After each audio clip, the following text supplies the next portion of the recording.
Hello guys, this is Paul McWhorter with TopTechBoy.com, and we're here today with episode number 95 in our incredible new tutorial series where you're learning how to think like an engineer using the Arduino Uno R4 Wi-Fi.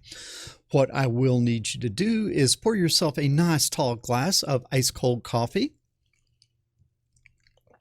That would be straight up black coffee, poured over ice, no sugar, no sweeteners, none needed. And as you're pouring your coffee, as always, I want to give a shout out to our friends over at Sunfounder. Sunfounder is actually sponsoring this most excellent series of video lessons, and in this class we will be using the Sunfounder Elite Explorer Kit. Now hopefully most of you guys already have your gear, but if you don't, take a look down below in the description. There is a link over to Amazon and you can hop on over there and pick your kit up. And believe me, your life and my life are going to be a whole lot easier if we are working on identical hardware. But enough of this shameless self-promotion. Let's jump in and talk about what I am going to teach you today.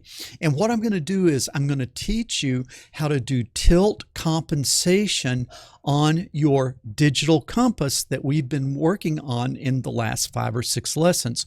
What does tilt compensation means? It means that we want to be able to get an accurate reading from our compass independent of what pitch or roll we're at. So that is going to be what I am going to show you today. So let me get out of your way and let me come over here, and I'm going to ask you guys to go to the most excellent www.toptechboy.com. We want to start off today the same place that we ended up with last week. And so what I need you to do is use this happy little search icon and search on something like high performance roll, pitch, and yaw values from the GY-87 IMU. You'll come to this page and you can see here we've got the schematic of our GY-87 IMU module hooked up to our Arduino R4 Wi-Fi, and this is the code that we ended up with last week, and it calculates roll, pitch, and yaw using complementary filters, so we end up with a result that is not subject to noise and vibration, has very low drift, responds very quickly, and maintains very accurate readings. And so we've gone through a number of lessons to get to that point. There is one yet thing that we need to do, and we need to get it to work when we are not sitting perfectly flat. That's what I'm going to show you how to do today. Now, as you get this code, you can come up here and click on this double little page icon and copy it. But I need to remind you that these numbers are my calibration numbers. You don't use my calibration numbers. You use your calibration numbers for your GY-87 module. Now, if you've been taking this class, you've already calibrated your sensor because we did that last week. If you're just a drive-by shooter jumping into this lesson, you need to go back to lesson number 93, and you can get there on the website. You'll search on Ultimate 9-Axis Program for easily and accurately calibrating your 9-axis IMU. You watch this video and I'll show you how to calibrate your device. And I've got code here that takes the raw measurements, and then I've got code here that will go in and help you do the calibration. So if you haven't done this, you really do need to do lesson number 93, which you find here, before you jump into today's lessons. But for the rest of you guys, you've already done that and you have your calibration parameters here. And so what we can do is just start with the rest of the code here. And now we're going to go to a fresh new Arduino IDE. I'm going to paste into that IDE. And now let's download that code. And what we should end up with is we should end up with something that is showing a very precise calculation for roll, pitch, and yaw. Okay, looks good, looks good. So let's see if this thing works. What I'll do is I'll come here where you can see my little project here. I'm pointing roughly north, not perfectly north, but roughly north. And then I just remind you that for our orientation, we call this the front. We call this the front of our device. And so X, the positive X, is the front. And then this is the left and this is the right. And so X forward is the front of our imaginary airplane or SUV or whatever we have this thing on. Okay, so now let's see if things are still working. So we're going to come up here. You can't see that. We're going to come up here to turn on the serial plotter, and hopefully that will pop up. Yep, we got that. And then I'll come back over here where you can see what I'm doing. And let's get that a little bit better to north. Okay, that's a little bit more perfect north. And then what I want you to see is the blue curve is the roll, and this is roll. Okay, this is roll, and left side up, right side down, that is positive roll, and nose up is positive pitch, nose down is negative pitch, and we are sitting there with no roll, no pitch. That makes sense because the thing is sitting flat, and we're pointing roughly north, which is reading a yaw of 0 degrees. If we come over and point east, you can see that we'll come up to about 90 degrees. If we come and we point south, it'll pop down to about minus 180 degrees. Let's see. Yep, there it is. About minus 180 degrees. And then I think if we point west over here, we will see something like about 90 degrees. And so we can see that that yaw is working very nicely and very smoothly.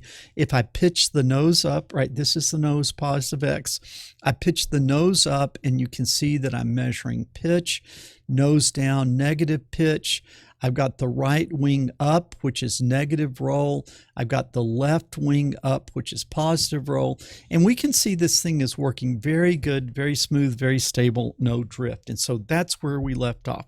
So why are we doing something else? Because there is still a problem. And what I want you to see is, let's see, maybe I can show it like this. Okay, so here we are up at about 100 degrees.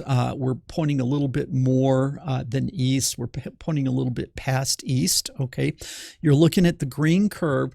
Now watch my hands. I am not changing the yaw, but I'm going to roll. Okay, I am going to roll in the negative direction. Okay, I'm going to roll in the negative direction. And what is happening to the yaw?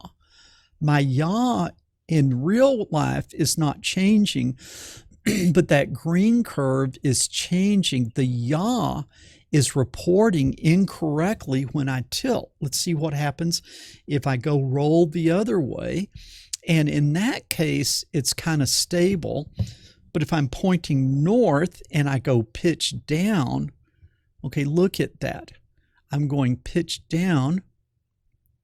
And then what happens? Look at that yaw. I'm getting huge errors in the yaw.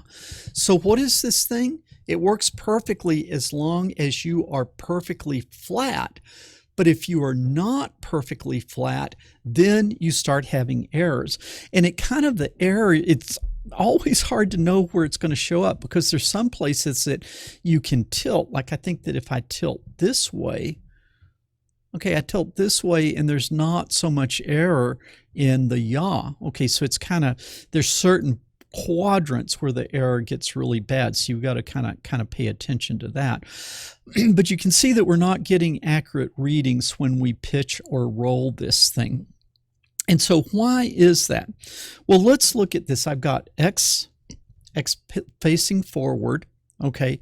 And let's say that I am going to put a pitch on this. Okay, now when I put a pitch on this, is that X magnetometer still seeing the full magnetic vector? Well, the full magnetic vector, let's say that it's coming in horizontally. We know that we all have different inclinations, but just to understand the problem, if this is the magnetic vector, and then I rotate my project, this X magnetometer is no longer seeing that full magnetic vector. And so let me put it this way, like we come over here, how do we calculate the yaw? Okay, how do we calculate the yaw? The yaw is the the arctan of the Y magnetometer divided by the X magnetometer. So if the Y or the X value changes, the reported yaw changes. Well, here, let's say I'm lined up with the magnetic vector. Now I'm not lined up, so I'm going to read a different X value. And as I read a different X value, this term changes, and therefore this term changes. Okay, so do you see what the problem is? So how are we going to solve this problem? The way we are going to solve this problem is to mathematically, trigonometrically, we are going to untilt the sensor. So if I am reading an X value on the magnetometer as I'm tilted, I need to mathematically calculate what X value would I be reading if I was not tilted. I have to, through calculation, untilt the sensor. And similarly, if I'm pitched, I have to unpitch it mathematically. So what do I need to do? I need to come up with kind of a compensated value of the magnetometer in the Y and the magnetometer in the X, where I mathematically untilt it. Does that make sense? I hope it does. Okay, so let's come in here and let's jump in and let's see if we can do some of this coding. Now, you're probably wondering, why do I not just go over to the sketch pad and show you the triangles and show you that it's going to be, you know, X values times a cosine of something, Y values times a sine of something, how we're going to project that tilted reading onto a theoretical flat plane? Well, the problem is it's very hard to draw in 3 dimensions, and you can see the trigonometry gets a little tricky if I have a pitch and a roll at the same time. It becomes kind of 3-dimensional trigonometry, and it's not just a simple triangle that I can draw. Now, if you guys want to dig deeper into this, there's some data sheets that come with some of these IMU modules that will go into this in great depth. But what I want to do is I want to kind of just move on and show you what the right equations are. And then if you guys want to dig in deeper, you can. Okay, does that make sense? All right, I hope it does.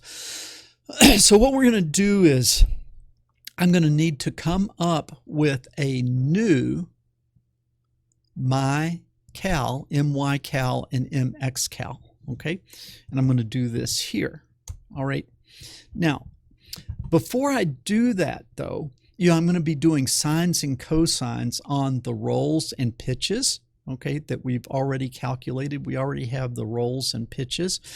And I think the other thing that I'm going to do is, I'll do that in a minute, but I'm going to have to, right now our rolls and pitches are in degrees. And what does Arduino want? If it's going to do a sine or a cosine, it is going to want to have things in radians. So I need to get a roll radians and I need to get a pitch radians. So what I'm going to do is I'm going to say the roll with the complementary filter. I'm taking the roll with the complementary filter applied, and I'm going to convert it to radians. And that is going to be the roll with the compensation filter that we have, okay, and then I'm going to multiply it by pi and divide by 180, and now I have the compensated roll in radians. Hopefully that makes sense. We've done a lot of this before. And similarly, the pitch with the complementary filter in radians is going to be equal to the pitch with the complementary filter times pi divided by 180. Okay, so now we have our roll and our pitch complementary filtered in radians. That's what we needed. Now, what I need to do is I need to get the horizontal value of the magnetometer Y calibrated and the horizontal value of the magnetometer X calibrated. And let's do the Y first because it's a little bit easier. So I'm going to do the MX cal H is going to be equal to something, but we're going to start with the Y. So MY cal H for horizontal. So I'm creating that calculated flat. I am what? I am untilting, mathematically untilting the sensor. So I'm going to take my existing Y value, my cal, okay, and I'm going to multiply it by the cosine of the roll C rad. Okay, so I'm taking, if I'm tilted in roll by roll rad, I'm going to take the cosine of that, and then that's going to give me the magnitude of that component in the horizontal. And hopefully that kind of makes sense. Now I've got to correct it, because if you look at this right now, when I'm sitting flat, really you would not have a Z component to the measurement if the magnetic vector is coming in horizontally. The Z is not going to be reading anything. But if all of a sudden I come in and I roll this thing, now Z is going to start seeing part of that magnetic vector. And so we have to put that into the process. We have to fold that into the process of detilting, okay?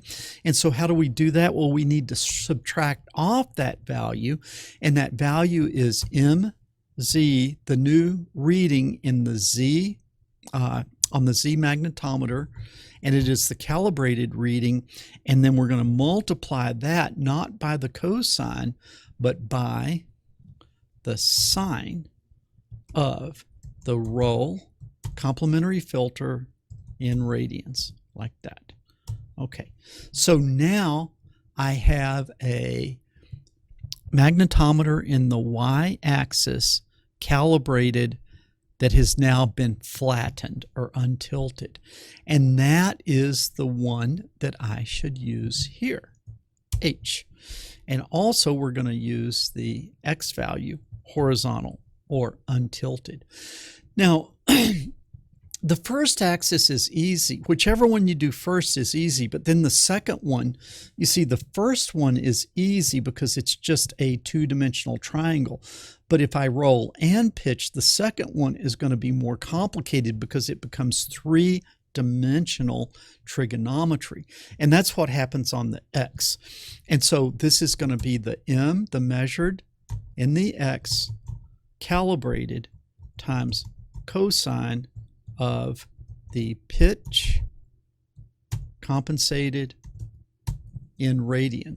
So this looks kind of the same, right? It's just the X is associated with pitch and the Y is associated with roll. And so this really, you can see, is very analogous to this. But now we have to fold in the three dimensions in the next two terms. So what I'm going to do next is, I've taken care of X. Now I've got to project the Y onto the flat plane. And so I do that with the magnetometer Y calibrated times the sine of what? The roll with the complementary filter in radians, like that. And I better turn that thing off so you can see what I'm doing, okay? So it's the Y times the sine of the roll. And also, I have to put in the pitch. Sine, pitch, complementary filter, sine, pitch, complementary filter in radians. Okay, so that looks good. Roll, sine pitch. That looks good. And now I've got to unfold the Z. I've got to project that Z onto the flat plane. And that is going to be minus the magnetometer Z calibrated times the cosine of the roll C in radians times the sine of the pitch C in radians, like that. Okay, so you take a look at it. This last term, make sure you get the last term right. The last term is minus mz times cosine roll c rad times sine pitch c rad. Let's look at the second term, make sure that you got that. Notice that we're subtracting that term as well, minus the magnetometer and the Y calibrated times the sine of roll CAD times the sine of pitch C rad. That looks good.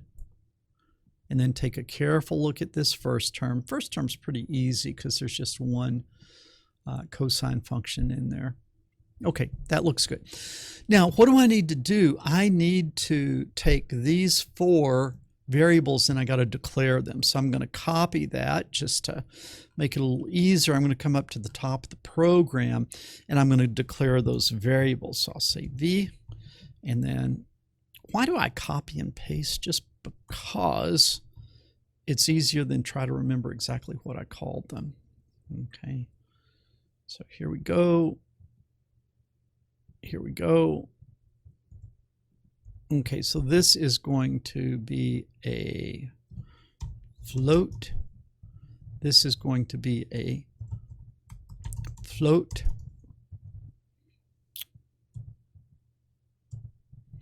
And these are going to be floats.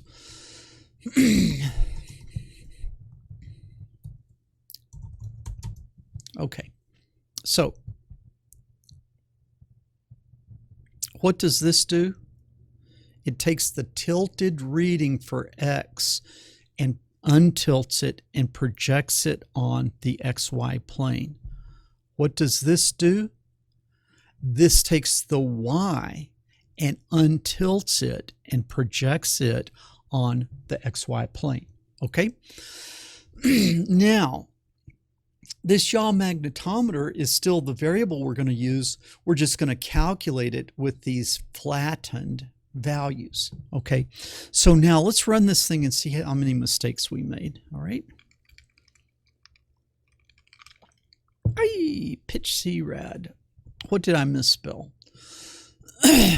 Pitch without a T. Pit. P-I-T-C-P-I-T-C-H. And also I copied and pasted it up here, so I'll have to put it up here. P-I-T-C-H, all right?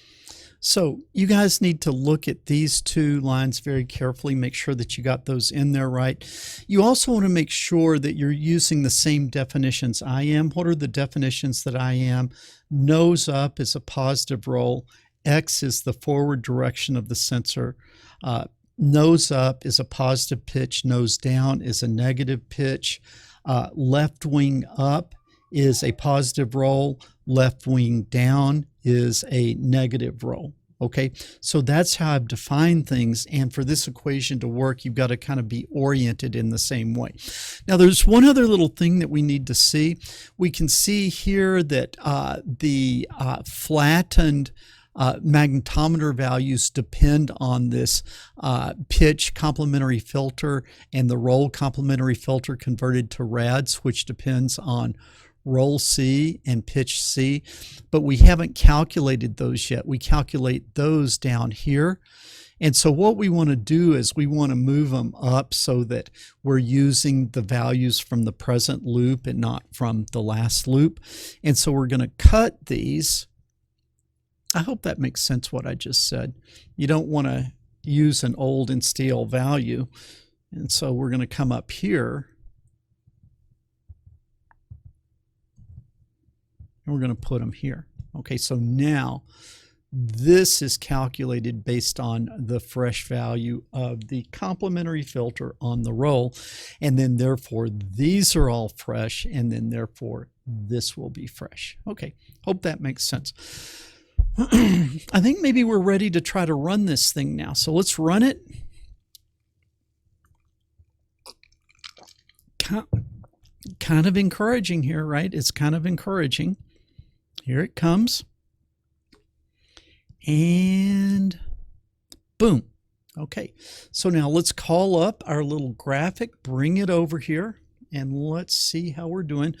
I want to resize this window a little bit so you'll see the whole thing. Okay, now you see I am I am pointed north. Okay, I'm pointed north, and I am reading a yaw of 0 degrees, and so that's good. Now, where did we end up with our first big problem where we pitched nose down? So I need you to watch that green curve.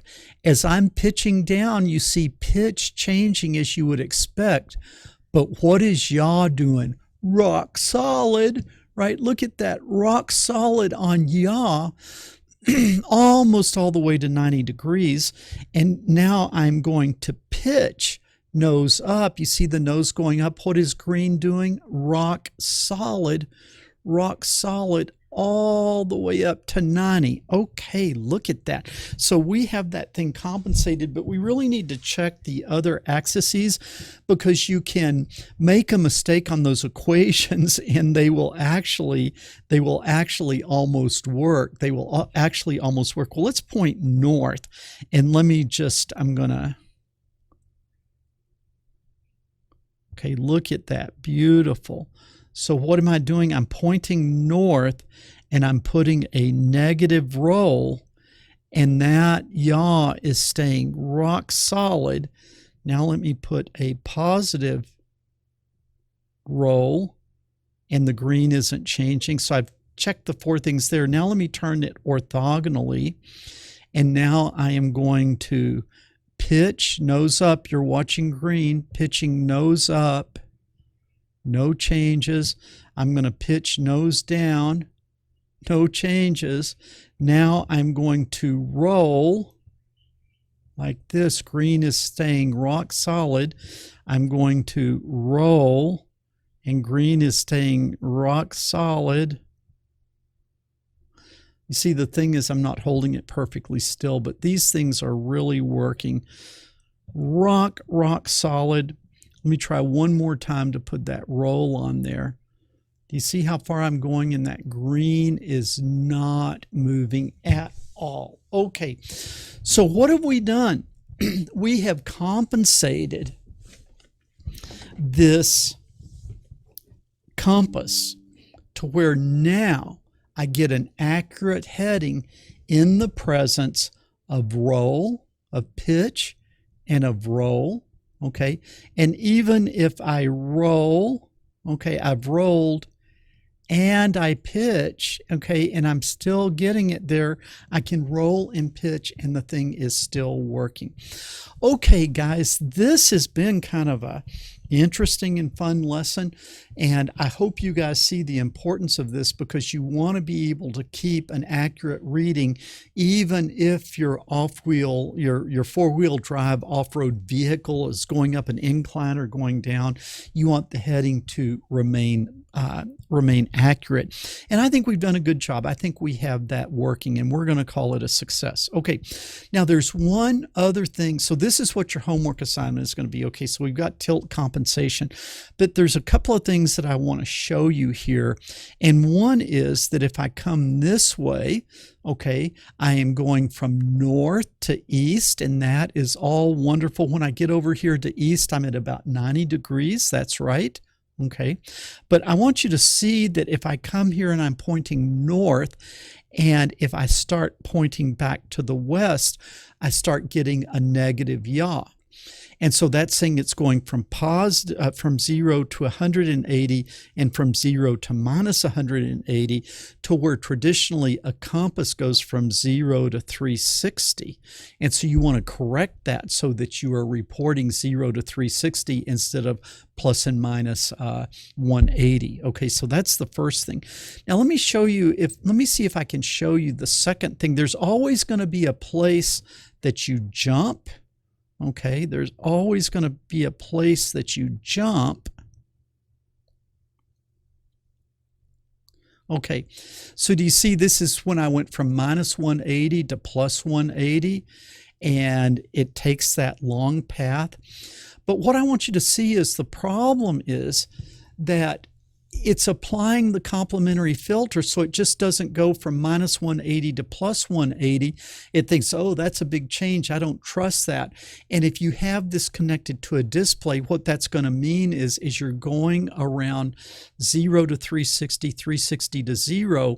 When you go over this point, the needle is going to take the long way around the compass. It's going to take the long way around the compass, and it's going to do it slowly because it's looking at that complementary filter.